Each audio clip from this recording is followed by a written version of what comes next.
Γιατί άφησε σήμερα τη μάνα μου χωρίς γάλα, γριά γυναίκα. Μόνο τη μάνα σου. 7 τετράγωνα άφησα χωρίς γάλα. Μου είχε ο μικρός. Τι θες να κάνω, κοντεύω να τρελαθώ. Να τρελαθείς. Και εμείς γιατί είμαστε εδώ πέρα, δεν μπορούμε να βοηθήσουμε δηλαδή. Εάν δεν βοηθήσει ο γείτονας το γείτονα. Και εγώ τον κύριο Δευτέρη, Σερέτα μου τον Πλάτανο και Νικολό Καρτέρ. Αγαθοκλή με σώνεις. Και κοίταξε μονάχα, βάλε λίγο πράγμα παραπάνω να μην κάνω πολλές διαδρομές, γιατί έχω και δουλειά. Εντάξει.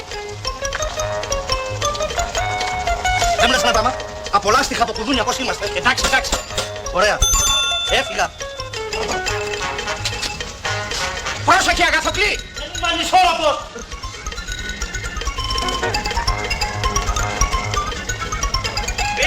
Αρρώστε! Τελειώνει και σκοτώνει!